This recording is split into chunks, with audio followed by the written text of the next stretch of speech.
अस्सलाम वालेकुम एवरीवन।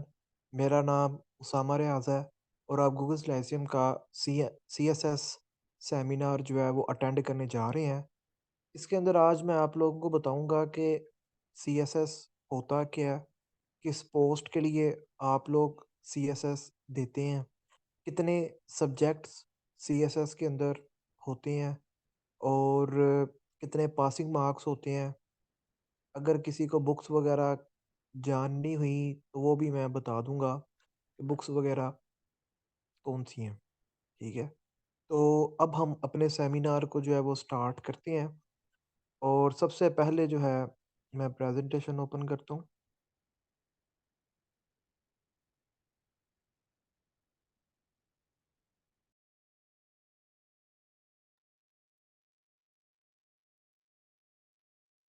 आप लोगों को प्रेजेंटेशन नज़र आ रही होगी। तो आप लोग जो हैं ये मेरे सामने हैं। ठीक है, कंफ्यूज्ड ज़्यादातर लोग जो हैं वो 8 सेमेस्टर के हैं या जिनकी पिछले साल डिग्री हुई है, अपने करियर को लेके बहुत ही ज़्यादा कंफ्यूज्ड, बहुत ही ज़्यादा कंफ्यूज हैं आप लोग अपने करियर को लेकर। ठीक है, अपने करियर को लेके बहुत ही ज़्यादा परेशान हैं आप लोग कि क्या आगे करें, क्या करना चाहिए, क्या नहीं करना चाहिए। इस हवाले से जो है वो आप लोग काफ़ी ज़्यादा परेशान होंगे और ये एक नेचुरल सी चीज़ है। इंसान जो है वो परेशान होता ही है। ज़िंदगी बार-बार थोड़ी आती है। अगर एक सेकंड गुज़र जाए तो वो दोबारा नहीं आता। तो इंसान को परेशान होना भी चाहिए और इंसान होता भी है। तो आज मैं आपको बताऊँगा कि आप लोग जो हैं वो किस तरह एक अपना लाइफ़ स्टेटस जो है वो चेंज कर सकते हैं। देखिए, सीएसएस जो है ना वो सिर्फ़ एक जॉब का नाम नहीं है, एक एग्ज़ाम का नाम नहीं है। आपका पूरे का पूरा स्टेटस चेंजर है। पूरे का पूरा आपका स्टेटस चेंज हो जाता है। आपकी फैमिली का स्टेटस चेंज हो जाता है। ये एक लाइफ़ चेंजर चीज़ है। जिसका हो जाता है उसका उसकी हर चीज़ ही चेंज हो जाती है। और इसका मतलब ये नहीं कि सीएसएस ही सब कुछ होता है। ज़रूरी नहीं कि सीएसएस ही सब कुछ है। ठीक है? ज़रूरी नहीं। तो अब सीएसएस होता क्या है? ठीक है? तो व्हाट इज़ सीएसएस? ठीक है? तो आप लोगों के दिमाग में आते ही होगा कि सीएसएस क्या है? देखिए, सीएसएस से मुराद है सेंट्रल सुपीरियर सर्विसेज। वफाकी हुकूमत ग्रेड 17 की जॉब के लिए ये एग्ज़ाम कंडक्ट करती है और फेडरल पब्लिक सर्विस कमीशन जो है वो हर साल ये एग्ज़ाम कंडक्ट करता है। ठीक है? सीएसएस की हिस्ट्री जो है बहुत पुरानी है। 1858 में इंपीरियल सिविल सर्विसेज जो था वो स्टार्ट अंग्रेज़ों ने किया था और बाद में ये इंडियन सिविल सर्विसेज हो गया और जब पाकिस्तान बना इसका नाम पाकिस्तान सिविल सर्विसेज रखा गया और फिर 1973 में सिविल सर्वेंट्स एक्ट आया तो फिर ये सेंट्रल सुपीरियर सर्विसेज जो था ये बन गया। तो सेंट्रल सुपीरियर सर्विसेज ये 1973 से बन गया जिसे आप सीएसएस कहते हैं।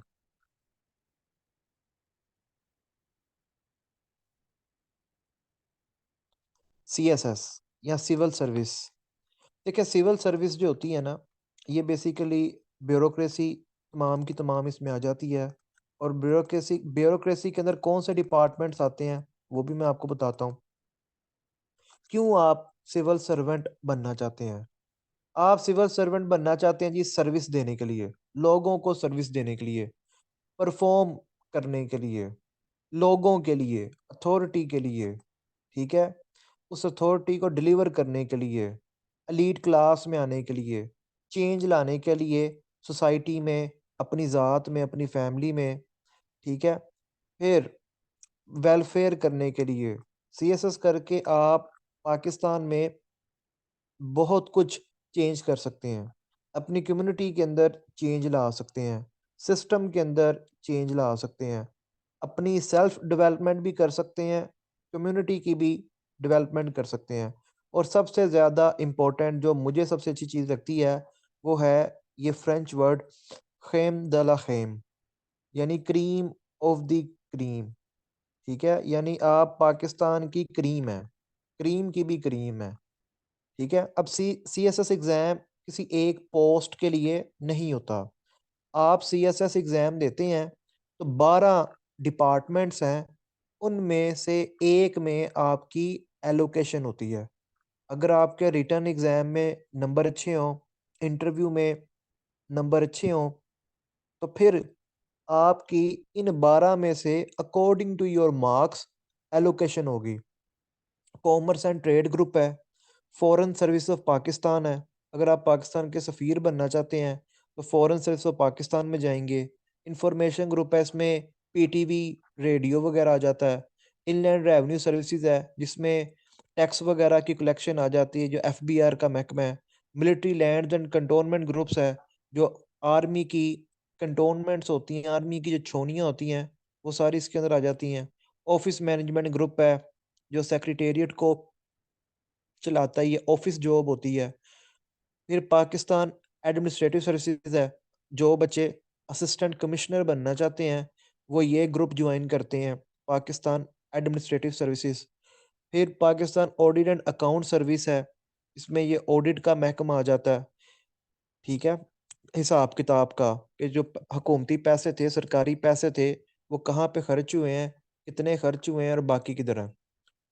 फिर पाकिस्तान कस्टम सर्विसेज़ है, कस्टम्स जितनी भी चीज़ें बाहर से आती हैं, इनके ऊपर जो टैक्स वगैरह लगता है, ये कस्टम्स वगैरह लेते हैं, ठीक है? पुलिस सर्विस ऑफ पाकिस्तान, अगर आप एएसपी बनना चाहते हैं, पुलिस में जाना चाहते हैं, तो फिर आप पुलिस सर्विस ऑफ पाकिस्तान को जॉइन करते हैं। पोस्टल ग्रुप, ये पाकिस्तान पोस्ट का ग्रुप है। रेलवेज़, ठीक है? अगर कोई आप में से रेलवेज़ में जाना चाहता है एज़ अ ऑफ़िसर, वो भी सीएसएस देता है। तो ये 12 ग्रुप्स हैं, ठीक है? ये 12 ग्रुप्स हैं। जो मेन काम होता है ना, वो होता है रिटन एग्ज़ाम क्लियर करना। जब आपका रिटन एग्ज़ाम क्लियर हो जाएगा ना, और जब आपने इंटरव्यू के लिए जाना है, तब ई सर्विस को एलैबोरेट करना ज़रूरी होगा। उससे पहले ये इतना इम्पोर्टेंट नहीं है। इम्पोर्टेंट चीज़ क्या है कि रिटन एग्ज़ाम क्लियर हो। रिटन एग्ज़ाम जब आपका पास हो जाएगा, तो फिर ये जो ग्रुप्स हैं, ठीक है? इनके ऊपर ज़रा गौर कीजिएगा। उससे पहले गौर करने की कोई ज़रूरत नहीं है। ये 12 के 12 अच्छे ग्रुप्स हैं। सीएसएस का जो सबसे ज़्यादा फ़ायदा है ना, हर पहले 6 साल के बाद प्रमोशन पक्की है। 6 साल के बाद आपने ग्रेड 18 में चले जाना है। फिर आगे भी 6 साल बाद, 5 साल के बाद ग्रेड 19 में, फिर ग्रेड 20 में। हाँ, सर्विस रिकॉर्ड ठीक रखना है। अपनी एनुअल कॉन्फिडेंशियल रिपोर्ट ठीक रखनी है। अगर आपका रिकॉर्ड ठीक रहेगा, तो आपकी तरक्की होती जाएगी। अगर आप एग्रीकल्चर ऑफ़िसर बन जाते हो, तो 10 साल तो कहीं नहीं गए, एग्रीकल्चर ऑफ़िसर से आगे जाते हुए। लेक्चरार बनते हैं, तो 10 साल से पहले-पहले तो आप असिस्टेंट प्रोफ़ेसर नहीं बनते। तो बाकी जो जॉब्स होती हैं ना, सीएसएस के अलावा, वहाँ पे प्रमोशन जो होती है ना, वो 10-10 साल से पहले नहीं होती। सीएसएस का ये फ़ायदा होता है कि आपकी प्रमोशन बहुत जल्दी होती है। इन 12 में से किसी भी ग्रुप में आप चले जाएँ, 6 साल के बाद प्रमोशन पक्की है। सर्विस स्ट्रक्चर जो है सीएसएस का, वो क्लियर है, ठीक है? उसमें कोई अ, इफ एंड बट्स नहीं है, ठीक है? सीएसएस का सबसे मेन फ़ायदा यही है कि सर्विस स्ट्रक्चर बेस्ट है। हाँ, अगर कोई ऊँट-पटांग हरकतें करेगा सर्विस के दौरान, तो उसकी प्रमोशन फिर रुकेगी, लाज़मी रुकेगी। तो सीएसएस का जो मेन फ़ायदा होता है, वो यही होता है कि आपकी तरक्की होती चली जाती है। आपका जो पे स्केल है, वो इम्प्रूव होता चला जाता है। अगर आप पीएमएस भी करते हो ना, तो पहले 10 साल के बाद प्रमोशन होती थी, अब पीएमएस में 8 साल कर दिए हैं। 8 साल से मुराद है कि 2 साल एक्स्ट्रा लगेंगे पीएमएस में। तो पीएमएस भी अच्छी चीज़ है, लेकिन उसमें प्रमोशन जो है वो फिर 18वें में 18वें में जाने के लिए 8 साल भी लगते हैं। ठीक है? यहाँ पे 6 साल लगने हैं, वहाँ पे 8 साल लगने हैं। उसके बाद अप्लाई कौन-कौन कर सकता है? देखिए, पाकिस्तानी होना ज़रूरी है। आपके पास किसी और मुल्क की नेशनैलिटी ना हो, मेल और फीमेल दोनों एलिजिबल हैं, दोनों अप्लाई कर सकते हैं। 7.5% जो सीट्स हैं वो ओपन मेरिट पर हैं, बाकी 92.5% कोटा सिस्टम है। कोटा सिस्टम से मुराद है कि पंजाब की 50% सीट्स हैं, लड़कियां ओपन मेरिट पर भी काउंट होती हैं, और सीएसएस लड़कियों के लिए बड़ा अच्छा है। क्यों अच्छा है?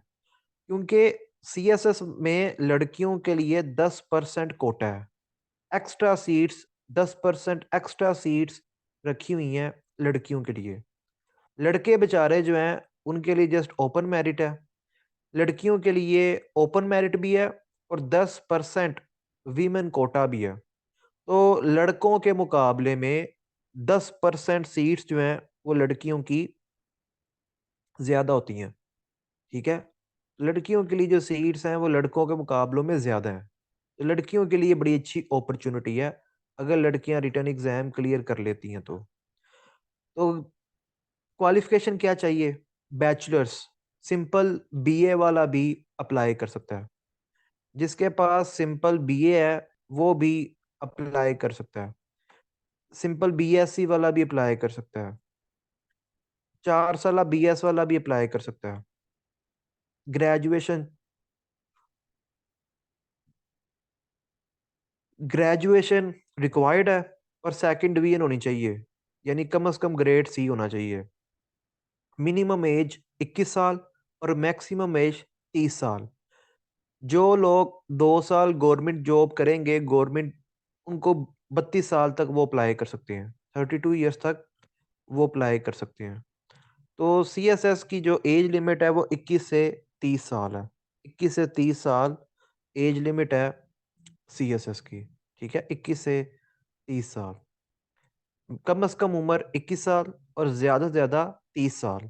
ठीक है? 30 साल जो है वो ज़्यादा से ज़्यादा। सीएसएस की स्टेजेस की बात करते हैं, तो सीएसएस की 5 स्टेजेस हैं। 5 स्टेजेस हैं सीएसएस की। Stage number 1 empty exam. ये एक स्क्रीनिंग टेस्ट होता है 200 एमसीक्यूज का। 200 एमसीक्यूज का ये एक स्क्रीनिंग टेस्ट होता है। इसमें कोई नेगेटिव मार्किंग नहीं होती, और जिसके 66 नंबर आ जाते हैं वो फिर लेवल 2 के लिए क्वालिफाई कर लेता है। और लेवल 2 है रिटन एग्जामिनेशन। रिटन एग्जामिनेशन जो है ये 1200 मार्क्स की है, और इसमें 600 नंबर पासिंग मार्क्स हैं। जो बच्चा 600 नंबर ले लेता है वो फिर तीसरे पे चला जाता है मेडिकल एग्जामिनेशन, और उसी के बच्चे का फिर साइकोलॉजिकल असेसमेंट होती है। ठीक है? उसी बच्चे का फिर वाइवा वो से होता है, यानी इंटरव्यू होता है। इंटरव्यू होता है तकरीबन 300 नंबर का। 300 नंबर का जो है वो इंटरव्यू होता है। तो रिटन एग्जामिनेशन क्लियर करने वाले का ही मेडिकल एग्जामिनेशन होगा, साइकोलॉजिकल असेसमेंट होगी, और वाइवा वो से होगा, यानी इंटरव्यू होगा। अब एग्जामिनेशन सेंटर्स कहाँ-कहाँ पे बनते हैं? एग्जामिनेशन सेंटर्स जी इन तमाम शहरों में बनता है। एबटाबाद, बहावलपुर, डेरा गाजी खान, डेरा इस्माइल खान, फैसलाबाद, गिलगित गुजरांवाला, हैदराबाद, इस्लामाबाद, कराची, लाहौर, लाड़काना, मुल्तान, मुजफ्फराबाद, पेशावर, कोयटा, रावलपिंडी, सरगोदा, सखर। इन शहरों के अंदर सीएसएस का एग्जामिनेशन सेंटर जो है वो बनाया जाता है। Empty exam. अब पहला जो लेवल है सीएसएस का वो है एमपीटी एग्जाम। एमपीटी एग्जाम में 200 एमसीक्यूज आने हैं। 200 मार्क्स का ही एमपीटी एग्जाम है। 50 एमसीक्यूज इंग्लिश में से आते हैं। 20 एमसीक्यूज जो हैं उर्दू में से आते हैं। 20 एमसीक्यूज इस्लामियत में से आने हैं। 60 एमसीक्यूज जो हैं वो मैथ में से आने हैं, एबिलिटी में से। Current affairs, Pakistan studies, general science में से 50 एमसीक्यूज आने हैं। ठीक है, तो आपने 66 नंबर लेके इसे पास करना है। एमपीटी में अगर आप 200 में से 200 भी ले लेंगे ना तो कोई फर्क नहीं पड़ता। फाइनल मेरिट में एमपीटी के नंबर काउंट नहीं होते। एमपीटी के मार्क्स फाइनल मेरिट में काउंट नहीं होते। एमपीटी का कहीं पे कोई लेना देना नहीं। एमपीटी का सिर्फ ये है कि 66 नंबर लोगे तो रिटन एग्जाम में क्वालिफाई करोगे। तो एमपीटी के अंदर नेगेटिव मार्किंग नहीं है। एमपीटी के अंदर जो है वो नेगेटिव मार्किंग बिल्कुल नहीं है। ठीक है, उसके बाद आगे चलते हैं। अब जो बच्चे एमपीटी क्लियर कर लेते हैं, एमपीटी होता है अक्टूबर में। हर साल अगस्त सितंबर में एडवर्टाइजमेंट आती है एमपीटी की, और अक्टूबर के अंदर सीएसएस एमपीटी होता है। अब जो बच्चे पास करते हैं फिर उनका फरवरी के अंदर होता है रिटन एग्जामिनेशन। तो हर साल फरवरी के अंदर ये महीने फिक्स है, ये फरवरी का महीना जो है ना ये फिक्स है। 2022 के अंदर जस्ट ये मई के महीने तक गया था। अदरवाइज फरवरी का महीना जो है फिक्स है। ठीक है, फरवरी का महीना फिक्स है। तो रिटन एग्जामिनेशन जो है वो 1200 मार्क्स का ये फरवरी के महीने में पेपर होना है। अब रिटन एग्जाम जो है टोटल 1200 मार्क्स का है, तो इसका मतलब है इसमें 12 पेपर है। 12 पेपर है जी, 12 पेपर होंगे। एक दिन में दो पेपर होते हैं, 6 दिन आपके 12 पेपर होंगे। सीएसएस को इसलिए मुकाबले का इम्तिहान कहते हैं कि ये सिर्फ आप आपका सिर्फ ये नॉलेज का इम्तिहान नहीं होता, ये आपका हर चीज का इम्तिहान होता है। जो आप टाइम लगा रहे हैं इसकी तैयारी में, वो भी आपके लिए एक इम्तिहान है। क्योंकि आप अपनी जिंदगी का बड़ा गोल्डन टाइम जो है इसके ऊपर स्पेंड करते हैं। फिर आपके जो रिश्तेदार आपके ऊपर नजरें रख के बैठे होते हैं, आपके ऊपर बातें करते हैं, वो भी मुकाबला है। रिश्तेदारों की बातों से मुकाबला है, रिश्तेदारों की नजरों से मुकाबला है। फिर जो मौसम है वो ठंडा होता है थोड़ा फरवरी में, तो उसके साथ मुकाबला है आपका। फिर जो एग्जाम डेज के अंदर जो आपका दो आपने दो पेपर देने हैं, एक सुबह 9 बजे से लेके 12 बजे तक, एक दोपहर 2 बजे से लेके 5 बजे तक, ये भी आपका मुकाबला है। आपका स्टेमिना कितना है, तो ये चीजें जी मुकाबले का इम्तिहान जो है ना।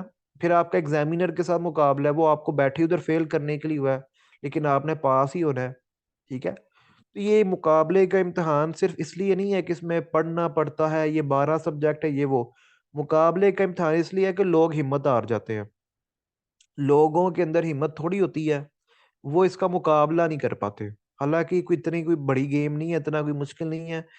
मेरा एक क्लास फेलो है, ठीक है, उसने क्लियर किया है, वो हमारे साथ ही फिरता रहता है, तो कोई इसमें फर्क नहीं है। फिर मेरी एक स्टूडेंट है, उसने भी क्लियर किया है। ये जब वो 7वें सेमेस्टर में थी तब वो उसने गूगल लाइव स्ट्रीम को ज्वाइन किया था। तो मिस अलीजा ने, जब वो 7वें सेमेस्टर में थी और गूगल लाइव स्ट्रीम का वो पहला साल था, तो तब अलीजा ने ज्वाइन किया था, और सीएसएस 2023 उसका क्लियर है। ठीक है, तो हमारी भी एक स्टूडेंट का जो है वो सीएसएस क्लियर है। तो आम मतलब आम से लोग हैं जिनका सीएसएस क्लियर होता है। कोई चांद से नहीं आए, कोई जुपिटर से नहीं आए, आप जैसे ही होते हैं। ठीक है, अब आप में और उनमें फर्क क्या है? फर्क पता है क्या है? फर्क है कंसिस्टेंट होने का। वो लोग हैं वो कंसिस्टेंट होते हैं। ठीक है, वो लगे रहते हैं, बेशक रोजाना थोड़ा पढ़ो, 1 घंटा पढ़ो, 2 घंटे पढ़ो, लेकिन उतना फिर पढ़ो रोजाना।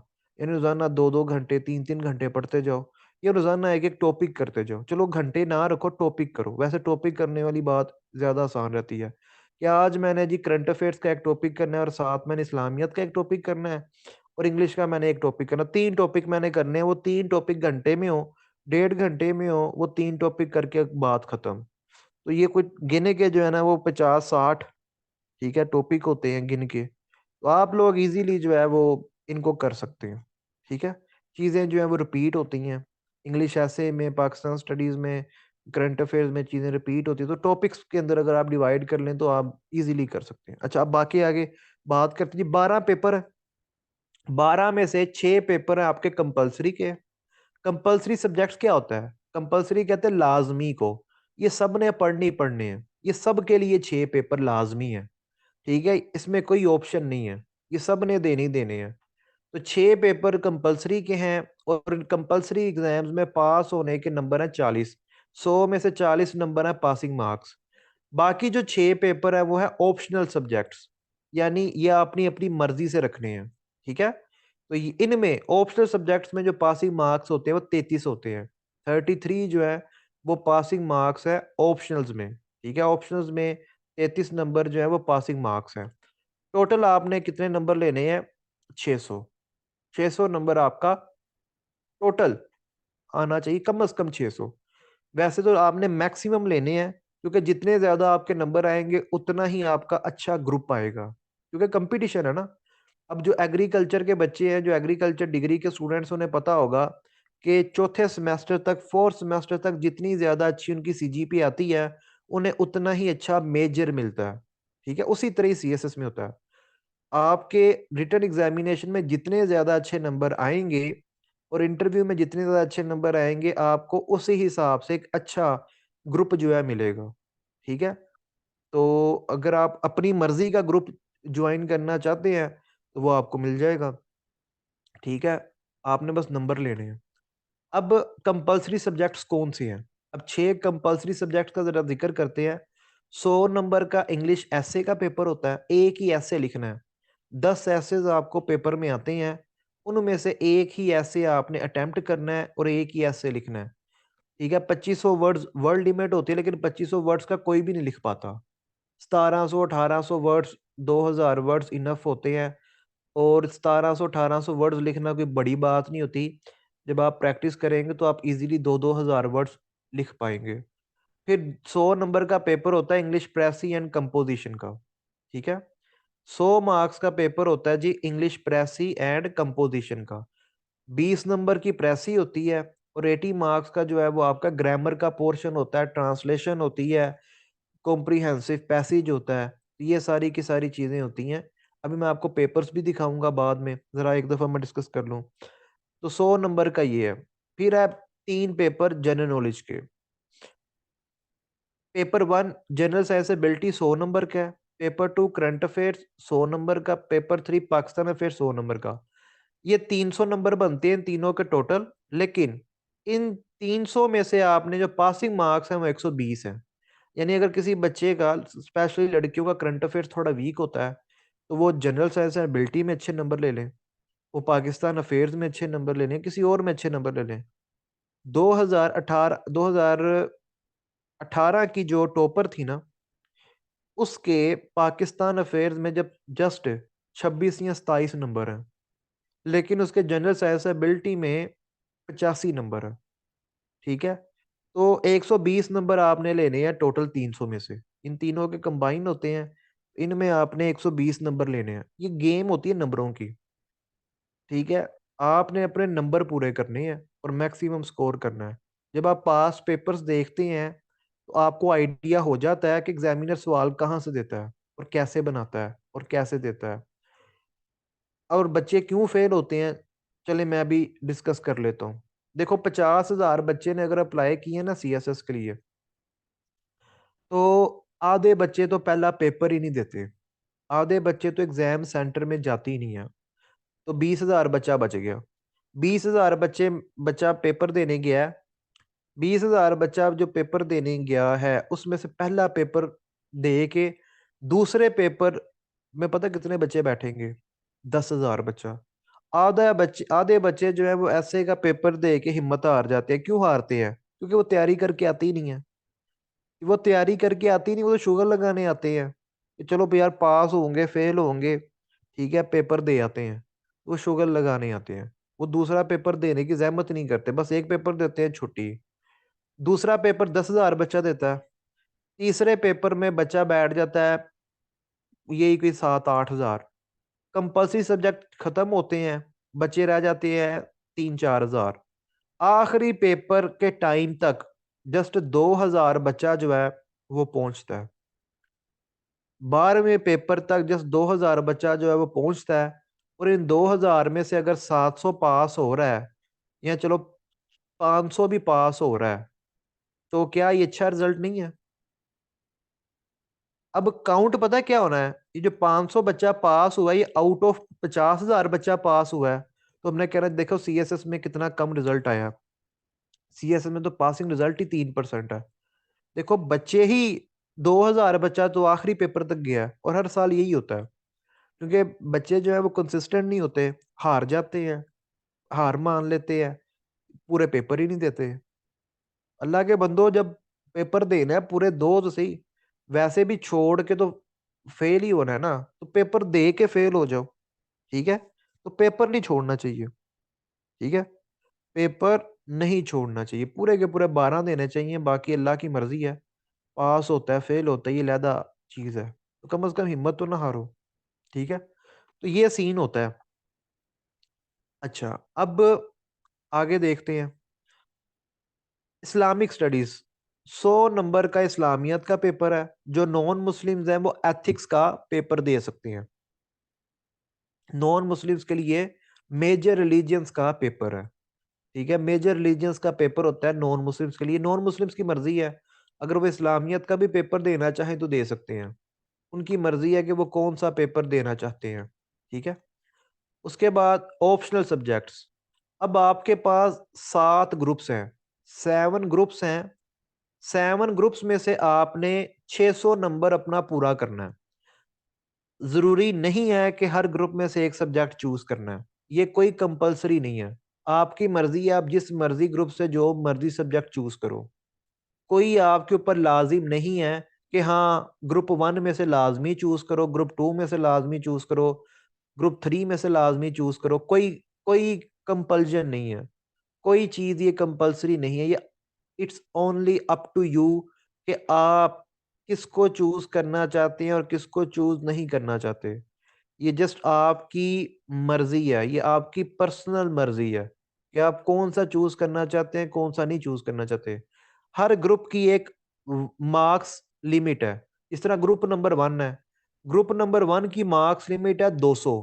अगर आपने ग्रुप 1 में से सब्जेक्ट चूज करना है तो आप मैक्सिमम 200 नंबर्स तक चूज कर सकते हैं, अगर आप चूज नहीं करना चाहते तो ना करें।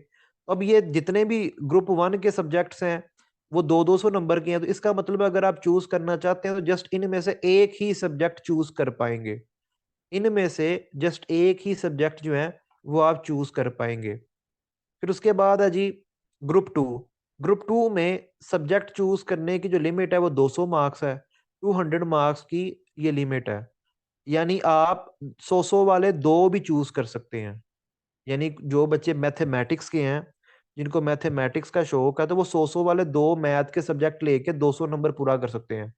आप 200 का एक भी चूज कर सकते हैं, आप 100 का भी अकेला चूज कर सकते हैं, ठीक है, आप अकलौता 100 का भी चूज कर सकते हैं, यानी मैक्सिमम 200 का चूज करना है, मिनिमम आप 100 का भी कर सकते हैं। ग्रुप 3 की जो मार्क्स लिमिट है वो 100 है, यानी ये 100 नंबर के 4 सब्जेक्ट्स हैं, इनमें से आप एक ही चूज कर सकते हैं अगर आप चूज करना चाहें तो। उसके बाद ग्रुप 4, ग्रुप 4 के अंदर 100 मार्क्स की लिमिट है, ये पांचों जो है 100 100 नंबर के हैं, तो आप इनमें से अगर चूज करना चाहते हैं तो आप एक ही चूज कर सकते हैं, दूसरा चूज नहीं कर सकते।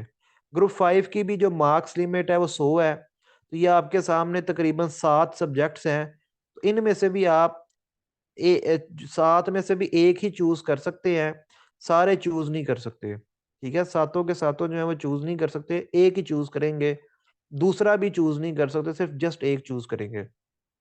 उसके बाद ग्रुप 6, ठीक है, हर ग्रुप में से चूज करना मस्ट नहीं है, मैंने पहले भी बताया, मैं अब भी बता रहा हूं, हर ग्रुप में से चूज करना कंपलसरी नहीं है, इट्स अप टू यू कि आप किस ग्रुप में से चूज करना चाहते हैं और किस ग्रुप में से चूज नहीं करना चाहते। ये आपकी ही मर्जी है, ये आपकी पर्सनल चॉइस है कि आप चूज करना चाहते हैं नहीं करना चाहते।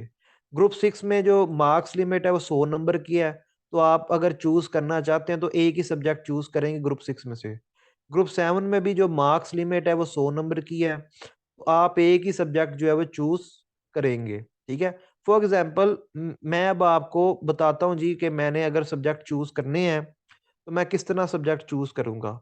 मैं पहले अपने हाथ में पास्ट पेपर्स रखूंगा, सॉरी पास्ट पेपर्स नहीं, सिलेबस, पहले मैं अपने हाथ में रखूंगा सिलेबस, मैं सिलेबस रखूंगा, मैं ये सब्जेक्ट से नाम पढ़ूंगा, अकाउंटेंसी और रेटिंग जी ये मुझे बिल्कुल नहीं आता, ये मेरे बिल्कुल भी रेलिवेंट नहीं है। Cross economics, cross computer science, cross political science, IR. अब पॉलिटिकल साइंस में मैंने डिग्री की है, आईआर में मेरा इंटरेस्ट है, तो मैं क्या कहूँगा, मैं अभी इनिशियली इनके ऊपर टिक लगा दूंगा कि इनमें से मैं एक रखूंगा। ठीक है, इनमें से मैं एक रखूंगा। अगले ग्रुप की तरफ मैं जाता हूँ, फिजिक्स, केमिस्ट्री, अप्लाइड मैथमेटिक्स, तो इनमें से मैं कुछ भी नहीं रखूंगा। इनमें से मेरा कोई भी इंटरेस्ट से मैच नहीं करता, मैं कुछ भी नहीं रखूंगा। फिर बिजनेस एडमिनिस्ट्रेशन, पब्लिक, अब पब्लिक एडमिनिस्ट्रेशन में मेरा थोड़ा सा इंटरेस्ट है, टिक लगा दिया। गवर्नेंस एंड पब्लिक पॉलिसीज, टिक लगा दिया, इसमें भी थोड़ा है। टाउन प्लानिंग बिल्कुल भी नहीं है। ठीक है, अब आगे मूव करते हैं। अब हिस्ट्री, हिस्ट्री में से मुझे यूएस हिस्ट्री भी पसंद है, यूरोपियन भी पसंद है, इंडो पाक भी पसंद है, तीनों के ऊपर मैंने टिक लगा लिया। फिर ग्रुप 5 में इन्वायरमेंटल साइंस, एग्रीकल्चर, ठीक है, ये दो मुझे पसंद लगते हैं, अच्छे लगे हैं, नाम पढ़ने से मुझे थोड़ा सा लगा, तो मैंने इसके ऊपर टिक लगा लिया। उसके बाद उसके बाद आगे ग्रुप 6 है, ग्रुप 6 में लॉ है। तो क्रिमिनोलॉजी जो है ये थोड़ा सा, क्योंकि मैं सीआईडी देखता रहता था और अभी भी मैं क्राइम वाले सीजन्स देखता हूँ, तो मेरा थोड़ा सा इंटरेस्ट है क्राइम की तरफ।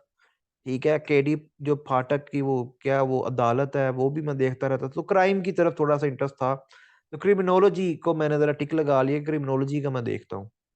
फिर ग्रुप 7, ग्रुप 7 के अंदर ज्योग्राफी के ऊपर मैं टिक लगाता हूँ, पंजाबी, सोशियोलॉजी के ऊपर, ठीक है, ये मैंने टिक लगा लिया। ठीक है, ये मैंने टिक लगा लिया कि अब मैंने इतने ज्यादा टिक लगा लिए, रखने रख पूरा मैंने 600 नंबर करना, टिक मैंने इतने ज्यादा लगा लिए। क्यों लगाए? क्योंकि मैं कंफ्यूज हूँ। ठीक है, मैं कंफ्यूज हूँ कि मैं कौन सा सब्जेक्ट चूज करूँ और कौन सा सब्जेक्ट ना चूज करूँ। ठीक है, आप लोग भी कंफ्यूज होंगे कि हम कौन सा सब्जेक्ट चूज करें और कौन सा सब्जेक्ट चूज ना करें। तो क्या चीज है जी जो आपको अब मदद करेगी कि कौन सा सब्जेक्ट चूज करना चाहिए, कौन सा नहीं करना चाहिए? सबसे पहले आपने देखना अपना इंटरेस्ट। तो मैंने अपना इंटरेस्ट देखा, और जो जो मेरे इंटरेस्ट से रेलिवेंट सब्जेक्ट्स थे उनके ऊपर मैंने लगा लिया टिक। ठीक है, उनके ऊपर मैंने लगा लिया टिक। फिर मैंने सिलेबस अपने हाथ में पकड़ा, मैंने जिस जिस सब्जेक्ट के ऊपर टिक लगाया है ना, उनका अब सिलेबस पढ़ूंगा। क्या करूंगा मैं? अब मैं उनका सिलेबस पढ़ूंगा। अब सिलेबस पढ़ूंगा तो पता चलेगा कि किस सब्जेक्ट में सिलेबस लेंथी है और किसका शॉर्ट है। ठीक है, किस सब्जेक्ट का सिलेबस लेंथी है, किसका शॉर्ट है, तो मैं लिख लूंगा जी इसका सिलेबस लेंथी है, इसका शॉर्ट है। फिर मैं पास्ट पेपर्स, यहाँ पे मैंने नहीं लिखा, फिर मैं पास्ट पेपर्स देखूंगा। सिलेबस के साथ साथ मैं देखूंगा पास्ट पेपर्स। ठीक है, फिर मैं देखूंगा पास्ट पेपर्स। अब पास्ट पेपर्स क्यों देखूंगा? कुछ सब्जेक्ट्स ऐसे हैं कि जिनका सिलेबस आसान होता है लेकिन पेपर उतना ही मुश्किल आता है। यानी सिलेबस तो बड़ा सीधा सीधा होता है, सिलेबस पढ़ो तो लग रहा होता है यार ये तो कंटेंट ही बड़े अच्छी हैं, मजे के कंटेंट्स हैं, लेकिन उनके जब पेपर देखते हैं ना कि एग्जामिनर पेपर कैसा देता है, तो बंदा डर जाता है। तो मैंने सिलेबस के साथ साथ पास पेपर्स भी पढ़ने हैं। ठीक है, कि सवाल किस तरह, एग्जामिनर सवाल किस तरह पूछता है, एग्जामिनर सवाल किस तरह पूछता है ये भी देखना होता है। ये ना हो कि एग्जामिनर जो है ना वो आपको ऐसा सवाल दे कि आप ही जो है ना वो लटके हो कि मेरे साथ हुई क्या। ठीक है, फिर आप ये भी देखते हैं कि आजकल कौन सा सब्जेक्ट स्कोरिंग चल रहा है, ट्रेंड में कौन सा सब्जेक्ट है। फॉर एग्जाम्पल, ट्रेंड में क्या है, आप देखो पंजाबी जो है ना, जो लैंग्वेजेस होते हैं, पंजाबी है, सिंधी है, इनका ट्रेंड ही ट्रेंड होता है। ठीक है, पंजाबी एक स्कोरिंग सब्जेक्ट है, सोशियोलॉजी में भी अच्छे नंबर आ जाते हैं, जेंडर स्टडीज में भी अच्छे नंबर आ जाते हैं। ठीक है, जेंडर को मार भी पड़ती है, पहले यूएस हिस्ट्री में अच्छे नंबर आते थे, आजकल नहीं आते। तो आईआर में पहले अच्छे नंबर आते थे, आजकल पेपर बी में सारे फेल होते हैं क्योंकि सारे करंट अफेयर्स की तरह अटेम्प्ट करते हैं। पहले आईला में अच्छे नंबर आते थे, अब आईला के अंदर अच्छे नंबर नहीं आते। ठीक है, तो कुछ ट्रेंड्स भी चल रहे होते हैं, वो ट्रेंड्स का किस तरह पता चलता है? डीएमसीज देख के। यानी उस साल जो है या उस पिछले साल जो है जिन लोगों का सीएसएस क्लियर हुआ है, तो आपने जस्ट लिखना है सीएसएस डीएमसी 2000, सीएसएस 2022 डीएमसी या सीएसएस 2023 डीएमसी, तो गूगल के ऊपर आपके पास तस्वीरें आ जाती हैं। तो आपको आइडिया हो जाता है कि अच्छा ये इनके इतने इतने नंबर आ चुके हैं, तो ये ट्रेंड जो है वो ठीक है, ये सब्जेक्ट जो है वो ठीक है, स्कोर दे रहा है। ठीक है, फिर चौथी चीज होती है पेयरिंग। कुछ सब्जेक्ट्स ऐसे होते हैं जो एक दूसरे को ओवरलैप कर रहे होते हैं, एक दूसरे को सपोर्ट दे रहे होते हैं। ठीक है। कुछ सब्जेक्ट्स ऐसे होते हैं जो एक दूसरे को सपोर्ट कर रहे होते हैं। एक दूसरे को जब आप इस तरह के सब्जेक्ट्स रखते हो ना, तो फिर आपको एफर्ट कम करना पड़ती है, क्योंकि वो जो कंटेंट्स होते हैं वो रिपीट हो रहे होते हैं। जो कंटेंट्स होते हैं वो ओवरलैप हो रहे होते हैं। तो जब कंटेंट्स ओवरलैप करते हैं तो आपका टाइम बच जाता है। ठीक है। जरूरी नहीं कि पेयर बनना चाहिए, पेयर नहीं भी बने तो खैर है। आपने तो अपना वो पूरा करना है ना, अपने नंबर पूरे करने हैं, सिलेबस पूरा करना है। तो अच्छा, अब मैं सब्जेक्ट्स को थोड़ा सा और नैरो करता हूँ। तो अच्छा जी, तो पॉलिटिकल साइंस और आईआर। अब मैं पॉलिटिकल साइंस और आईआर में से कौन सा चूज करूंगा? मैं पॉलिटिकल साइंस को चूज करूंगा। उसकी क्या रीजन है? मैंने पॉलिटिकल साइंस का सिलेबस देखा और पास पेपर देखे, आईआर का सिलेबस देखा, पास पेपर देखे। तो आईआर का सिलेबस जो है वो शॉर्ट है, लेकिन वो उतना ही ज्यादा डेप्थ में है। आईआर जो है वो इस तरह है, चौड़ाई में कम है लेकिन गहराई जो है बहुत ज्यादा है, क्योंकि आईआर के अंदर रोजाना नई नई अपडेट्स होती हैं, नई नई डेवलपमेंट्स होती हैं, और वो थोड़ा सा मुश्किल हो जाता है। फिर पेपर बी जो है आईआर का, उसमें आईआर की जुबान में पेपर अटेम्प्ट करना है। अब आईआर की जुबान क्या है कि पेपर वन में जो आपने थ्योरीज पढ़ी हैं वही आपने पेपर बी में लगानी है। अगर आप थ्योरी लगा के बात नहीं करोगे तो फेल हो। फिर पॉलिटिकल साइंस का सिलेबस इस तरह का है। पॉलिटिकल साइंस का सिलेबस जो है गहराई में नहीं है, सारे का सारा फिक्स है। फिलोसफर जो है मर गए हैं, फोत हो गए हैं, वो फिलोसफी उनकी जो है अब चेंज नहीं होनी। जो कॉन्स्टिट्यूशंस हैं वो बन चुके हैं दुनिया के, वो बदले नहीं जाने। ठीक है। वो नहीं चेंज होने। चेंज होता भी है तो 2/3 मेजोरिटी बड़ी मुश्किल चाहिए होती है। तो चीज़ें फिक्स हैं। तो मैं पॉलिटिकल साइंस रखूंगा, क्योंकि इसमें मुझे खपना कम पड़ेगा, चीज़ें फिक्स हैं। ठीक है। तो सीधा सीधा जो है वो फैक्ट्स एंड फिगर्स हैं, उनको ज़रा रटा लगा लो, याद कर लो। हाँ, अब जो फिलोसफर्स हैं वो आते हैं थोड़ा एनालिटिकल एनालिसिस। आप देखो, बुक्स तो आपको पढ़नी पड़ेंगी। सीएसएस जो है ना, अब रटा कम हो गया है। पहले सीएसएस में रटा बहुत था, अब सीएसएस में एनालिसिस आ गया। अब आपने क्रिटिकल एनालिसिस करना है। ठीक है। आप अब आपने अपना एनालिसिस देना होता है। यानी अब आपने एग्जामिनर को कहानी सुनानी होती है कि एग्जामिनर साहब मैंने ये पढ़ा है। अपनी वर्डिंग में आपने एग्जामिनर को कहानी सुनानी है। तो अच्छी बुक्स अगर आप पढ़े, हर सब्जेक्ट के लिए दो दो किताबें इनफ होती हैं। टू टू बुक्स हर सब्जेक्ट के लिए इनफ है। अगर आप अच्छी दो किताबें पढ़ लें तो आप कहानी सुना सकते हैं। एग्जामिनर को जस्ट कहानी सुननी है, आप उसे कहानी सुना सकती हैं कि जी प्लेटो ने ये कहा था, और ये करंट, ये करंट सिनेरियो में ये चीज़ है। ठीक है। अरिस्टोटल ये कहता था तो करंट सिनेरियो इस तरह का है। तो कहानी जो है ना, सुनाना कोई मुश्किल बात नहीं है। आप लोग रोजाना सुनाते हैं, कभी दोस्तों को तो कभी घर वालों को। तो वो उसमें तो आप सारे एक्सपर्ट हैं। ठीक है। यानी आपको अगर बेस पता चल जाए कि बेसिक बात क्या है, तो कहानियां तो आप लोग बना ही लेते हैं। तो आगे चलते हैं।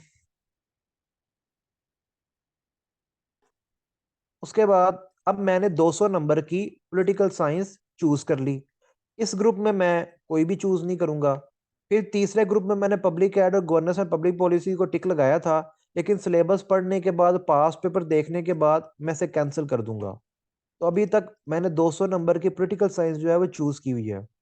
ग्रुप 4 में मैं एक हिस्ट्री का सब्जेक्ट चूज कर लूंगा, तो 100 नंबर यहाँ पे हो गए, और 200 नंबर की पॉलिटिकल साइंस, टोटल नंबर मेरे हो गए 300।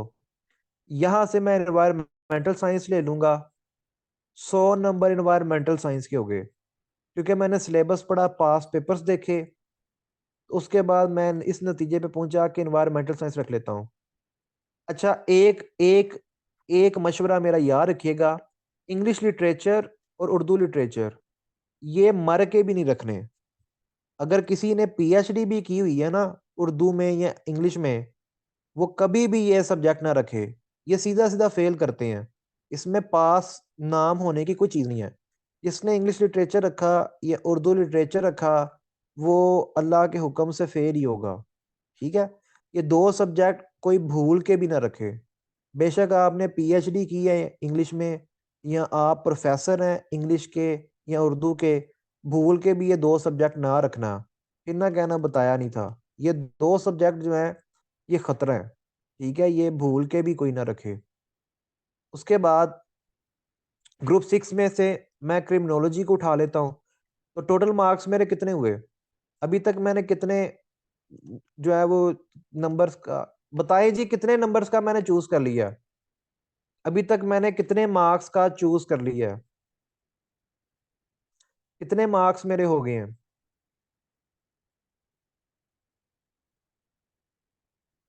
200 नंबर की मैंने चूज़ की पॉलिटिकल साइंस, 100 नंबर का मैंने एक हिस्ट्री का उठाया, 100 नंबर का मैंने एनवायरमेंटल साइंस उठाया और 100 नंबर की क्रिमिनोलॉजी। तो टोटल हो गए मेरे 500 नंबर। अब 100 नंबर मेरा बच गया। अब यहाँ से मैं उठाता हूँ ज्योग्राफी, क्योंकि ज्योग्राफी के अंदर भी एक पोर्शन जो है वो एनवायरमेंटल साइंस का है, और एनवायरमेंटल साइंस में भी ज्योग्राफी है। ये मेरा थोड़ा सा पेयर बन गया। एग्रीकल्चर के अंदर भी ज्योग्राफी है, और ज्योग्राफी के अंदर भी, यानी एग्रीकल्चर में ज्योग्राफी नहीं है, लेकिन ज्योग्राफी के अंदर एग्रीकल्चर है। ठीक है? तो ये मेरे 600 नंबर पूरे हो गए। तो आप लोगों ने भी अपने इंटरेस्ट के मुताबिक आप लोगों ने अपना 600 नंबर पूरा करना है। हाँ, अगर किसी को मशवरा चाहिए होगा तो मैं उसे दे दूंगा। ठीक है? अगर किसी को मशवरा चाहिए होगा तो वो मैं उसे देने के लिए तैयार हूँ। ठीक है? मशवरा मैं उसे दे दूंगा। अगर किसी को मशवरा चाहिए होगा, कंसल्ट करना होगा, तो मैं उसकी मदद कर दूंगा। अच्छा, ये रिटन एग्जाम अगर अब आपने पास कर लिया, अब रिटन एग्जाम पास करने के बाद आपकी मेडिकल एग्जामिनेशन होगी, और सीएसएस जो है ना, वो जो स्पेशल पर्सन होते हैं वो भी दे सकते हैं। अगर कोई बच्चा डिसेबल्ड है, अगर कोई बच्चा देख नहीं सकता, कोई सुन नहीं सकता, बोल नहीं सकता, तो वो भी सीएसएस दे सकता है। ठीक है? इनकी अलहदा सीट्स होती हैं। जो स्पेशल पर्सन है, इनका 2% कोटा होता है, माइनॉरिटी का भी कोटा होता है। तो अगर कोई बच्चा ऐसा है जो नबीना है, जो गूंगा है, जो बहरा है, तो वो भी सीएसएस कर सकता है। सीएसएस में मेडिकल एग्जामिनेशन में जस्ट यही देखते हैं कि क्या कोई एचआईवी एड्स वगैरह तो नहीं है, कोई बहुत संगीन किस्म की बीमारी तो नहीं है। एचआईवी एड्स आपको पता है फैलती है ना, अब उसको बंदे को तो भर्ती नहीं ना करना उन्होंने, जिसे एड्स है। अल्लाह ताला तमाम लोगों को महफूज रखे इस तरह की बीमारियों से, और आप लोग एहतियात किया करें। ठीक है? आप लोग स्पेशली लड़कियां लड़के जो ब्यूटी पार्लर्स में जाते हैं या सैलून्स में जाते हैं, कान बनवाने जाते हैं, तो ये जो औजार इस्तेमाल करते हैं वो बहुत ही ज़्यादा डेंजरस होता है। ठीक है? एचआईवी एड्स हो सकती है। तो लड़के जो है वो जब शेव करवाने जाएं, कटिंग करवाने जाएं, तो उस तरह अपने घर से लेकर जाएं। मैं तो उस तरह लगवाते ही नहीं हूँ। तो ब्लेड जो है वो चेंज करवाएँ। ठीक है? तो कंटीजियस डिजीज़ है ना, बिल्कुल, तो आप लोग जो है थोड़ी एहतियात करें, ये पाकिस्तान में बहुत तेज़ी से फैल रही है। और हेपेटाइटिस से भी बचें। पानी जो है वो अपना अपने पास रखा करें, किसी का जूठा पानी ना पिया करें, किसी की बोतल से मुँह लगा के ना पिया करें, ना छीना करें। ठीक है? तो जूठा जो है ना खाना-पीना छोड़ दें। तो एहतियात किया करें।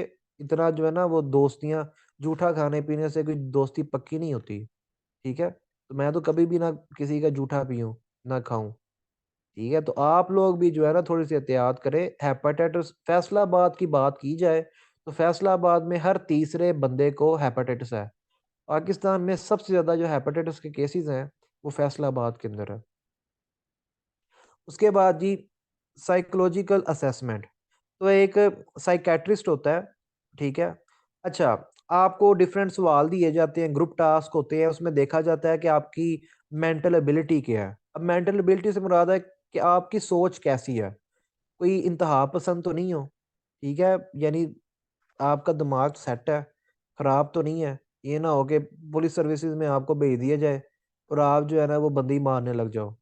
तो थोड़ा-सा दिमागी तवाज़ुन जो है ना वो आपका चेक करेंगे कि आपकी जो पर्सनैलिटी है, आपका जो आपकी जो मेंटालिटी है, वो बेसिकली ये भी देखते हैं कि आप किस ग्रुप के लिए ज़्यादा सूटेबल हो। क्या आपको पुलिस में भेजना चाहिए? आपको एसी बनाना चाहिए? आपको फ़ॉरेन सर्विसेज़ में भेजना चाहिए? तो ये चीज़ें भी साइकोलॉजिस्ट जो है वो बता रहा होता है कि ये बंदा इस ग्रुप के लिए बेस्ट रहेगा। ठीक है?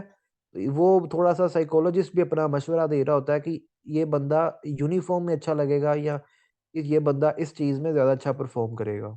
ये थोड़ी-सी असेसमेंट होती है आपकी पर्सनैलिटी की कि आप किस तरह सोचती हैं, किस तरह आपका दिमाग काम करता है, ठीक है? तो ये सारी चीज़ें होती हैं।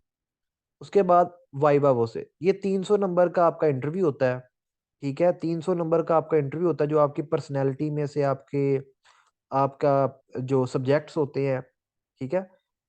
और उसके बाद जो है 100 नंबर आपने लेने होते हैं इंटरव्यू में, पासिंग मार्क्स है 100 नंबर। तो जो बच्चे इंटरव्यू में जाके बोलते ही नहीं हैं, चुप रहते हैं, गूंगे बने रहते हैं, वो फेल ही होते हैं। तो हर साल 2-3 बच्चे इंटरव्यू में फेल होते हैं। क्यों फेल होते हैं? क्योंकि वो बोलते ही नहीं हैं, ठीक है? तो इतनी मेहनत करके, इतना कड़ा इम्तिहान पास करके भी अगर कोई नहीं बोलता, तो ये हैरत की बात है। उसके बाद जी अपॉइंटमेंट, अब एग्रीगेट बनता है। आपके रिटन के मार्क्स, आपका जो इंटरव्यू के मार्क्स हैं, इनका एग्रीगेट बनेगा। फिर आपको अगर जिसका एग्रीगेट ज़्यादा अच्छा होगा, उसे उसकी मर्ज़ी का ग्रुप मिल जाएगा। जिनका एग्रीगेट लो होगा, उनको बेचारों को हल्का ग्रुप मिलेगा। तो सबसे पहले सबकी होती है सीटीपी, कॉमन ट्रेनिंग प्रोग्राम। ये तकरीबन 2 सेमेस्टर्स का होता है, ये 2 सेमेस्टर्स ही होते हैं ये। ये 1 साल का होता है, अक्टूबर में स्टार्ट होता है और ये अप्रैल तक चलता है, ठीक है? ये अब आजकल ख़त्म हो रहा है, ये मार्च है, तो आजकल जो है ना सीटीपी ख़त्म हो रही है, जो 50वीं सीटी 50वीं सीटीपी चल रही है नहीं, 51st 51st सीटीपी अभी चल रही है, ये ख़त्म होने वाली है। अभी जो ग्रुप चल रहा है ना वो 51st है, ठीक है? तो अभी 51st सिटी पे चल रही है, ये आज उनका आखिरी दिन था। आज जो है ना वो खत्म हो रही है। आज उनका लास्ट डे था। पहले सीटीपी होती है कॉमन ट्रेनिंग प्रोग्राम। जितने भी ग्रुप्स के बच्चे होते हैं इन सब की सिविल सर्विसेज एकेडमी में कॉमन ट्रेनिंग प्रोग्राम होता है। ये एक बोर्डिंग स्कूल होता है, आपने 8 महीने जो है इसी में रहना है। हाँ, आप अपनी फैमिली वगैरह से मिलते हैं, लेकिन आपने इधर ही रहना होता है। बड़ी एक अच्छी लाइफ होती है और बहुत ही ज़्यादा इसमें चीज़ें होती हैं। अगर आप 3-4 वीडियोज़ देखो ना सीटीपी की, तो आप लोग खुद बहुत ज़्यादा मोटिवेट होगे। किस तरह जो है वो लोग एन्जॉय करते हैं, किस तरह वो लोग मौज-मस्ती करते हैं और मतलब आपकी ज़िंदगी जो है ना वो यहीं से सीटीपी से चेंज होने लग जाती है। ठीक है? आपको आपको खाना किस तरह खाना है, ये भी सिखाया जाता है। क्या पहनना है, किस तरह पहनना है। तो पूरी आपकी ट्रेनिंग होती है, खाना खाने से लेके बर्तन किस तरह इस्तेमाल करने हैं, हर चीज़, ईच एंड एवरीथिंग आपको सिखाई जाती है, आपको बताई जाती है। तो आपकी जो पूरी पर्सनैलिटी होती है ना, वो बदल बदल जाती है। तो सीटीपी के बाद फिर होती है आपकी एसटीपी, स्पेशल ट्रेनिंग प्रोग्राम। अब जो पुलिस वाले हैं, उनकी एसटीपी जो है, वो पुलिस वाले करेंगे, ठीक है? जो एडमिनिस्ट्रेशन में जाएँगे, जो असिस्टेंट कमिश्नर बनेंगे, उनकी एसटीपी जो है, वो पाकिस्तान एडमिनिस्ट्रेटिव सर्विसेज़ वाले करेंगे। जो फ़ॉरेन सर्विसेज़ में बच्चे जाएँगे, उनकी एसटीपी जो है, फ़ॉरेन सर्विसेज़ वाले करेंगे। तो एसटीपी फिर आपके जो महकमे वाले हैं, आपके जो ग्रुप वाले हैं, वो फिर आपकी स्पेशल ट्रेनिंग करेंगे, ठीक है? स्पेशल ट्रेनिंग भी यही 8 महीने की होती है। तो ये आप समझ लें कि डेढ़ 2 साल आपके ट्रेनिंग के हैं, लेकिन पे आपको मिल रही होती है। जिस टाइम आपकी सीटीपी स्टार्ट हो जाती है, तो आपकी जो पे है, वो स्टार्ट हो जाती है। तो 2 साल के बाद या डेढ़ साल के बाद आपने फील्ड में उतरना है और फिर आपने जो है वो अपनी पोस्ट को जॉइन कर लेना है। तो ये आपकी पहले ट्रेनिंग्स होती हैं, कॉमन ट्रेनिंग प्रोग्राम होता है और फिर स्पेशल ट्रेनिंग प्रोग्राम होता है और फुल ये एन्जॉयमेंट वाला होता है और आपकी जो पर्सनैलिटी है, उसमें जो है वो चेंज आने लग जाता है। ठीक है? तो अब कुछ चीज़ें जो आपने याद रखनी है, सीएसएस जो है ना, वो रट्टा नहीं है। सीएसएस यही है कि समझ जाएँ, एक जो आप पढ़ रहे हैं, एक चीज़ पढ़ रहे हैं, उसकी जो उसके जो बेसिक चीज़ें हैं ना, वो समझ जाएँ। ठीक है? आपको पता होना चाहिए पाकिस्तान इंडिया के रिलेशंस क्या हैं और इनके दरमियान जो इश्यूज़ हैं और जो कश्मीर क्राइसिस है, वो क्या है।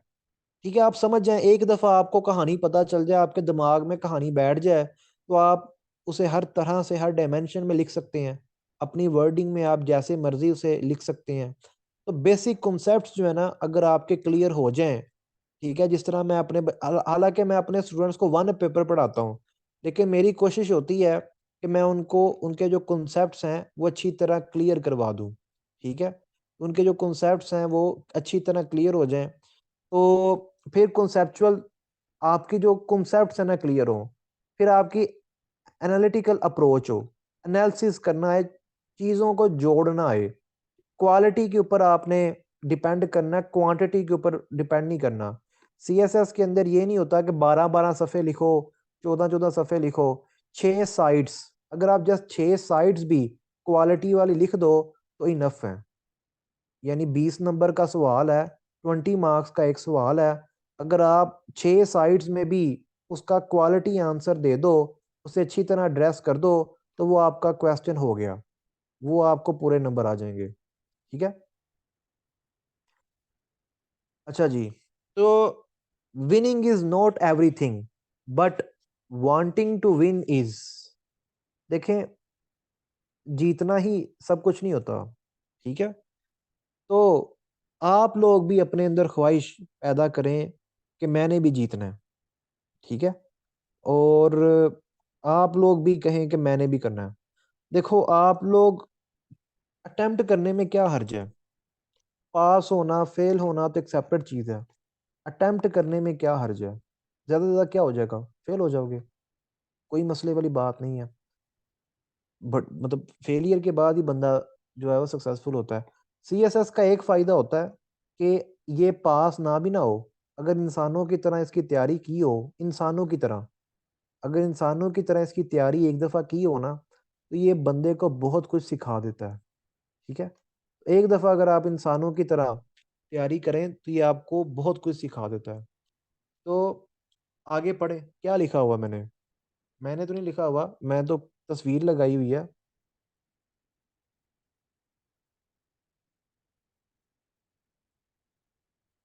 आप लोगों ने कभी भी हार नहीं माननी, सीएसएस करो या ना करो, लेकिन जिंदगी में कभी भी हार नहीं माननी। एक फेलियर आता है, दूसरा फेलियर आता है, तीसरा आता है, कभी भी हार नहीं माननी।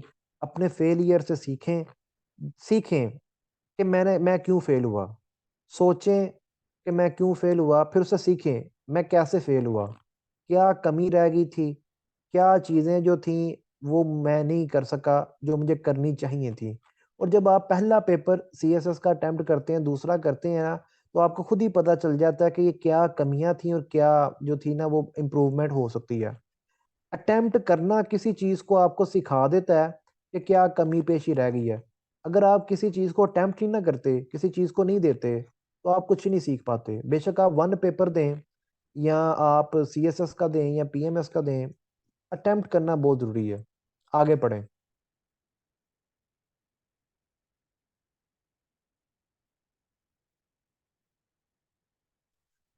तो बहुत से लोग जो हैं वो पहले ही हार मान जाते हैं, वो कहते हैं जी हमसे नहीं हो सकता। सिर्फ सीएसएस की बात नहीं कर रहा, बाकी चीज़ों की मैं बात कर रहा हूँ कि आप लोग पहले ही हार मान जाते हैं। आप लोग पहले ही हार मान लेते हैं, मुझसे नहीं होगा, मैं नहीं कर सकता।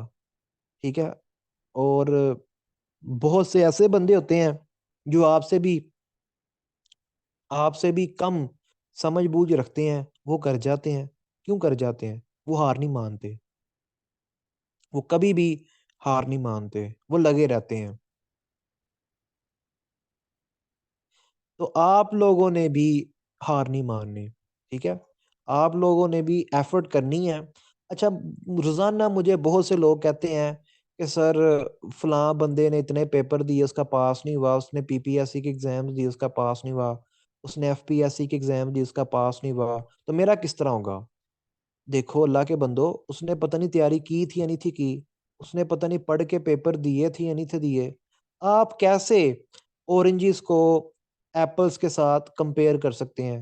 वो बंदे की पर्सनैलिटी और आपकी पर्सनैलिटी और, उसने पता नहीं तैयारी की थी नहीं थी की, पढ़ा था या नहीं था पढ़ा, आप कैसे खुद को उसके साथ कंपेयर कर सकते हैं? तो कभी भी किसी को अपने साथ कंपेयर ना करें। आपकी जो जो स्ट्रेंथ है, जो वीकनेस है, वो और है, किसी और की जो स्ट्रेंथ है और जो वीकनेस है वो और है। आप लोग पहले अपने आप को देखो कि आपकी वीकनेस क्या है। मैं कुछ ऐसे सीएसपीस को भी जानता हूँ जिनके पास नॉलेज बड़ा थोड़ा था, उनकी वीकनेस थी। कि उनका नॉलेज थोड़ा था, लेकिन उनकी जो स्ट्रेंथ थी ना, वो था उनका हार्ड वर्क। उन्होंने पढ़ा, पढ़ के उन्होंने जब एफर्ट की, कोशिश की, तो उनके पास एट द एंड वो चीज़ आ गई जो उस बंदे के पास नहीं आई, जिसके पास नॉलेज बहुत ज़्यादा था। जिसके पास नॉलेज बहुत ज़्यादा था वो फेल हो गया, और जिसने हार्ड वर्क किया, जिसने नॉलेज ज़्यादा होने वाले से डबल हार्ड वर्क कर लिया, वो सीएसएस क्लियर कर गया। तो सीएसएस के लिए नॉलेज जो है ना, वो ये नॉलेज होना चाहिए, लेकिन जब आप स्टार्ट कर देते हैं ना, तो नॉलेज खुद ही आ जाता है। खुद ही नॉलेज आने लग जाता है। चीज़ें खुद ही आप लोगों को पता चलने लग जाती हैं, ठीक है? तो चीज़ें जो है ना वो खुद ही आप लोगों को क्लियर होने लग जाती हैं, अच्छा ये भी था, ये भी था, ये भी था। मेरे पास जब स्टूडेंट्स आते हैं, वो बिल्कुल ब्लैंक होते हैं, ठीक है? उन्हें नहीं पता होता, लेकिन जब मैं उन्हें पढ़ाने लगता हूँ, तो उन्हें कॉन्सेप्ट्स आने लग जाते हैं। कोई है मेरा स्टूडेंट अभी? अभी कोई स्टूडेंट है मेरा जो मेरी क्लासेस ले रहा हो?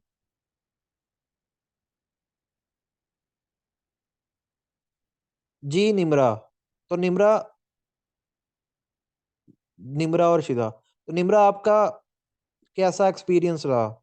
जब आप बोल के बताइएगा। तो क्या एक्सपीरियंस अभी तक रहा आपका? मतलब क्या चेंज आप में आया क्लासेस लेने के बाद?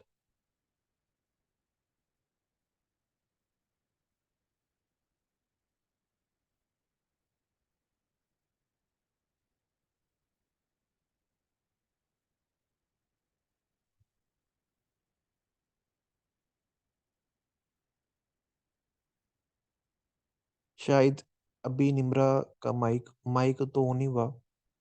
जी, शिज़ा आप बता दें। निम्रा का शायद अभी टाइम लग रहा है, क्योंकि घर वाले आस-पास बोल ना रहे हों। शिज़ा आप बता दें पहले।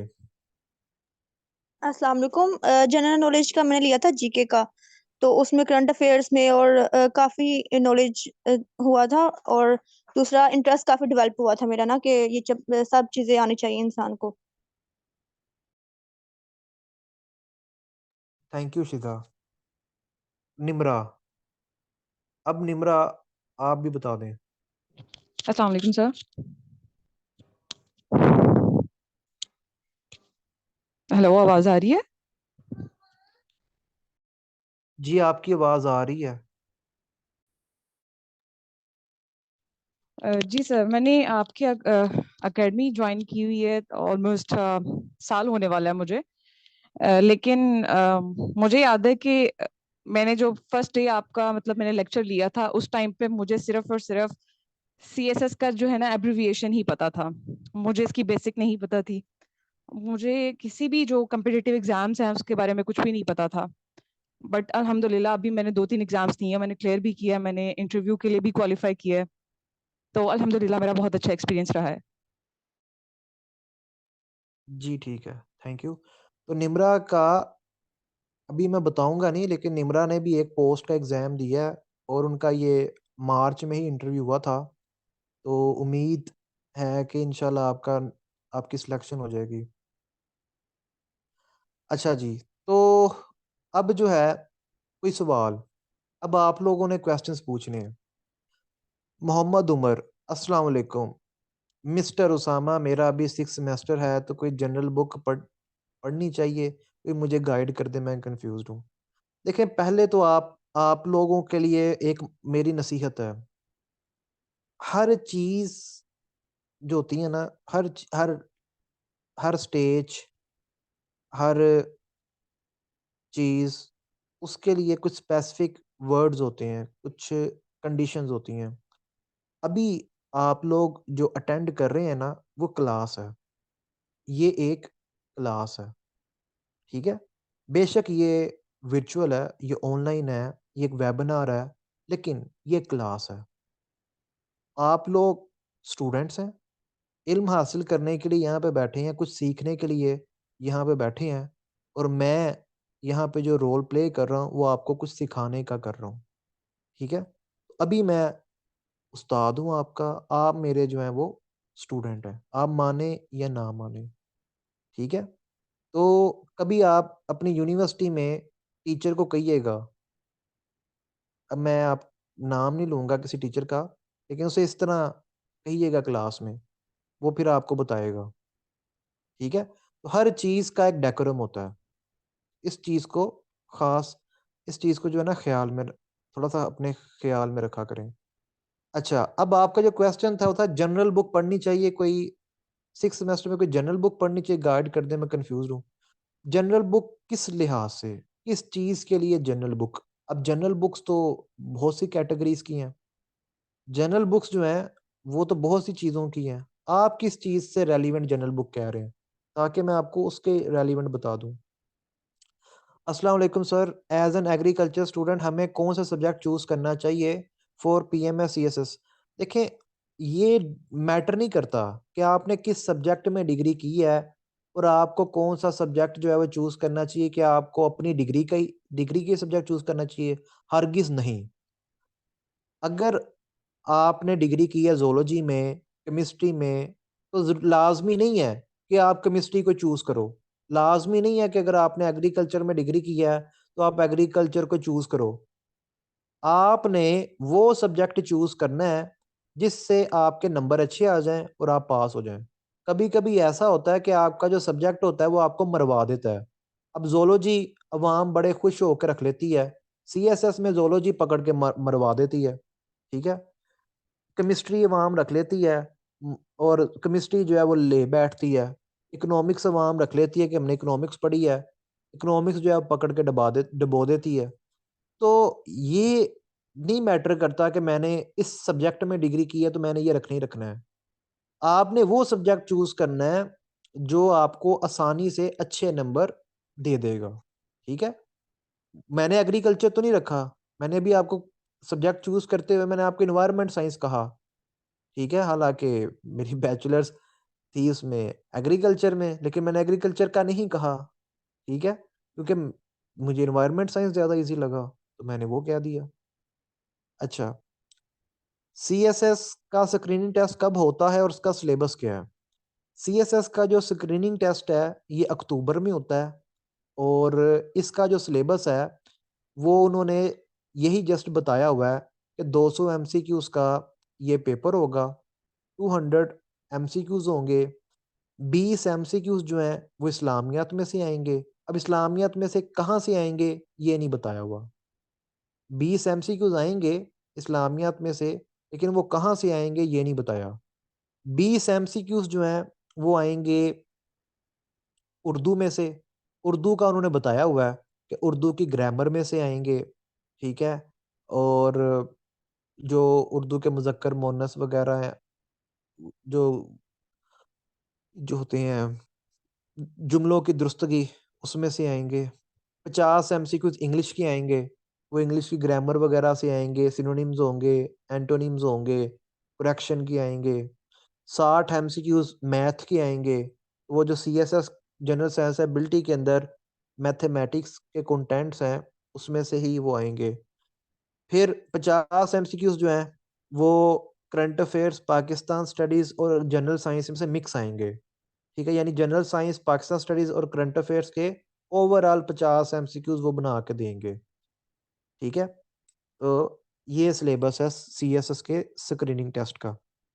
अस्सलाम वालेकुम सर, ये पूछना था कि सी ग्रेड डिग्री में मिनिमम रिक्वायरमेंट है तो किसी इंडिविजुअल सब्जेक्ट में अल्लाह के बंदो ये जो सी ग्रेड लिखा होता है ना, ये ओवरऑल सी ग्रेड की बात की गई होती है। आपके बेशक हर सब्जेक्ट में डी ग्रेड आया हुआ है, वो मैटर नहीं करता। ये कोई फ़र्क नहीं पड़ता, किसी ने ये नहीं देखना कि आपके किस सब्जेक्ट में कितने डी ग्रेड आए हैं, कोई भी नहीं देखता। उन्होंने ओवरऑल देखना है कि आपका जो फाइनल ग्रेड है, वो कौन-सा बन रहा है। तो आपका जो फाइनल ग्रेड है, वो सी बनना चाहिए, ठीक है? ओवरऑल उन्होंने ग्रेड देखना है। ओवरऑल ग्रेड क्या बन रहा है, उन्होंने वो देखना है कि ओवरऑल ग्रेड आपका क्या बन रहा है। कोई और सवाल किसी का? आप लोग जो है वो क्वेश्चंस पूछ सकते हैं। जो भी आप लोग पूछना चाहें, तो वो आप लोग पूछ सकते हैं।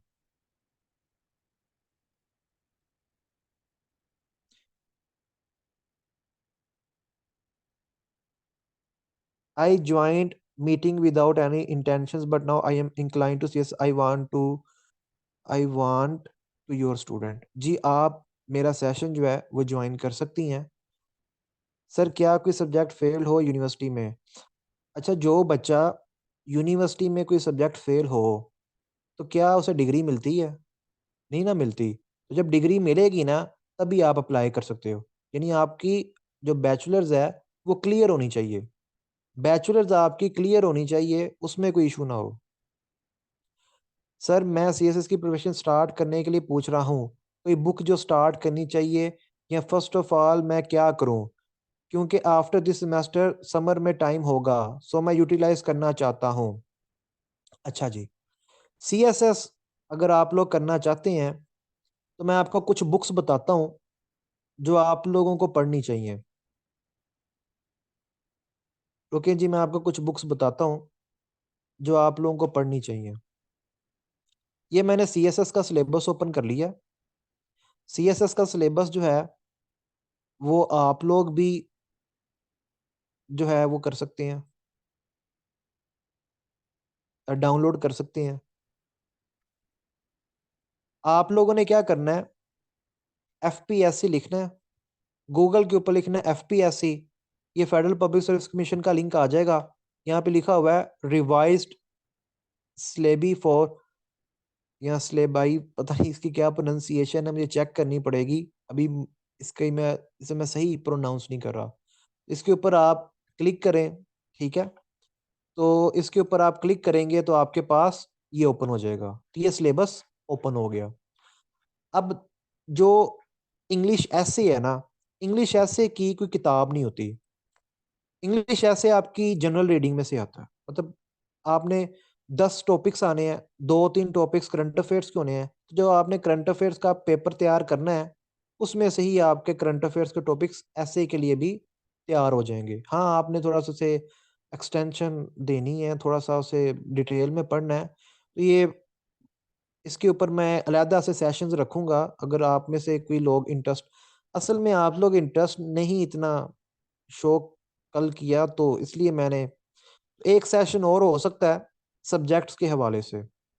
इंग्लिश ऐसे का अगर आप पेपर देखेंगे तो आपको पता चलेगा कि इंग्लिश ऐसे के पेपर में किस तरह जो है वो डिवीजन होती है। English precis and composition. अब आप लोगों ने क्या करना है, छुट्टियां होंगी, टाइम आपके पास होगा, आप लोगों ने गूगल लाइसियम का यूट्यूब चैनल ओपन करना है। गूगल लाइसियम का यूट्यूब चैनल ओपन करके प्ले लिस्ट में जाना है। प्ले लिस्ट में जाके इंग्लिश के लेक्चर्स की प्ले लिस्ट है, वो प्ले लिस्ट आपने पूरी सुननी है। वो सीएसएस के जो सेशन हुआ था उसके लेक्चर्स हैं, उनमें आपको अलीज़ा का नाम भी सुनाई देगा, जिसने पीएमएस 2022 क्लियर किया है, अब असिस्टेंट कमिश्नर है। उस उन लेक्चर्स में आपको और भी बच्चों के नाम सुनाई देंगे जिन्होंने एएसएफ के टेस्ट पास किए हैं, एयरपोर्ट सिक्योरिटी फोर्स के टेस्ट पास किए हैं, सब इंस्पेक्टर बने हैं। वो 2020 का मेरा बैच था जिसमें से बहुत से लोग जो हैं वो डिफरेंट पोजीशंस में अब जॉब कर रहे हैं, ठीक है। तो वो लेक्चर सुनेंगे ना तो आपको थोड़ा सा आइडिया होगा। तो उन लेक्चर्स को सुनना है। फिर आप लोग जो हैं न्यूज़पेपर रोज़ाना पढ़ें, और मैं भी कोशिश करूंगा कि मैं रोज़ाना रात को जो है न्यूज़पेपर के ऊपर एक वीडियो बनाऊं, लेकिन टाइम की कमी की वजह से मैं नहीं बना पाता। तो न्यूज़पेपर आपको पढ़ना आना चाहिए। एक अलहदा मैं सेशन रखूंगा कि न्यूज़पेपर किस तरह पढ़ते हैं, ठीक है। अभी रमज़ान की वजह से जो है वो थोड़ा सा इशू आ रहा है, टाइमिंग की वजह से बच्चे कहते हैं जी टाइमिंग का बड़ा इशू है, ठीक है। तो न्यूज़पेपर किस तरह पढ़ते हैं तो एक सेशन में रखूंगा। अब आ जाते हैं जी जनरल सेंसिबिलिटी। तो आप लोगों ने जनरल साइंस के लिए किताब लेनी है मियाँ शफीक की। साइंस पोर्शन के लिए आप लोगों ने बुक लेनी है मियाँ शफीक की, ठीक है। और फिर उसके बाद मैथमेटिक्स का पोर्शन है, तो मैथमेटिक्स के पोर्शन के लिए आप जनरल मैथमेटिक्स बाय असद अजीज जो है वो बुक ले सकते हैं। उसके बाद करंट अफेयर्स है। करंट अफेयर्स के लिए जो जनरल बुक मैं आपको बताऊंगा, एक तो आप लोगों को ये बुक पढ़नी चाहिए, इधर इसका नाम था, एक minute, Pakistan beyond the crisis, ये मलीहा लोधी की किताब है, ये जनरल रीडिंग के लिए आपको पढ़नी चाहिए। फिर जनरल रीडिंग के लिए पाकिस्तान एंड वर्ल्ड अफेयर्स है। अब मलीहा लोधी की जो किताब है ना, ये आप उस्ताद के बगैर नहीं समझ सकते, ठीक है? ये मलीहा लोधी की किताब समझने के लिए आपको एक उस्ताद चाहिए, ठीक है? जो आपको समझाए चीज़ों का। क्योंकि इसमें कुछ टेक्निकल चीज़ें होती हैं, जो आपको भी समझ में नहीं आएँगी। लेकिन जो मेरे स्टूडेंट्स हैं, जो मुझसे पढ़ रहे हैं वन पेपर, बेशक मुझसे पीपीएससी की तैयारी कर रहे हैं। अगर वो मलीहा लोधी की किताब को पढ़ेंगे, तो उन्हें समझ आने लग जाएगी, क्योंकि मैंने अपने स्टूडेंट्स को बेसिक कॉन्सेप्ट्स बताए हैं कि दुनिया के अंदर क्या हो रहा है, ठीक है? यूएसए का क्या निज़ाम है, चाइना का क्या निज़ाम है, हर मुल्क का मैंने थोड़ा-थोड़ा बताया हुआ है। तो उन्हें मैंने पाकिस्तान का भी पढ़ाया हुआ है, तो उनको थोड़ा-थोड़ा पता चलने लग जाता है कि कॉन्स्टिट्यूशन क्या होता है, अमेंडमेंट किस तरह होती है, कितनी अमेंडमेंट्स हो चुकी हैं, मार्शल लॉस कैसे लगे थे, जुडिशरी का क्या रोल था। तो ये चीज़ें जो हैं वो मैंने अपने स्टूडेंट्स को पढ़ाई हुई हैं। तो उन्हें जो है फिर समझ आने लग जाती है कि ये चीज़ें हुई किस तरह थी। तो ये 2 किताबें मैं कहूँगा जी, पाकिस्तान बियॉन्ड द क्राइसिस, ये कोई 800 रुपए की आती है, मलीहा लोधी वाली किताब, और पाकिस्तान वर्ल्ड अफेयर्स भी तकरीबन कोई 800 रुपए की है, ठीक है? उसके बाद ये करंट अफेयर्स में, फिर पाकिस्तान अफेयर्स में भी यही किताबें। और अभी ना मैं आपको डिटेल किताबें नहीं बता रहा, ठीक है? अभी मैं डिटेल किताबें नहीं बता रहा कि आप डर ना जाएँ। तो एक और सेशन मैं रखूँगा, जिसमें मैं आपको सीएसएस की बुक्स वगैरह के बारे में बताऊँगा, ठीक है? तो अभी मैं ग्रुप के अंदर एक लिंक भेजूँगा, तो उसमें पहले आप लोगों ने अपना फीडबैक देना है।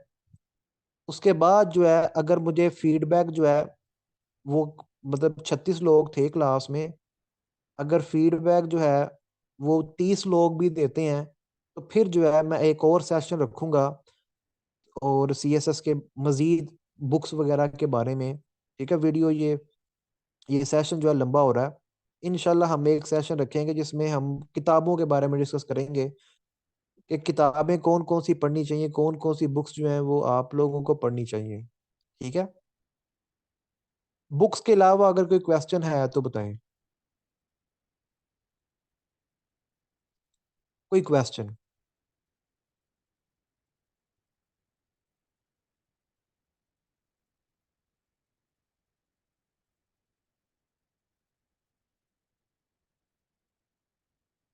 Any question?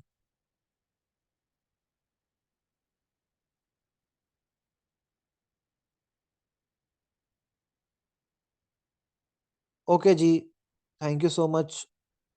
इंशाल्लाह जो है वो फिर आप लोगों से मुलाकात होती है।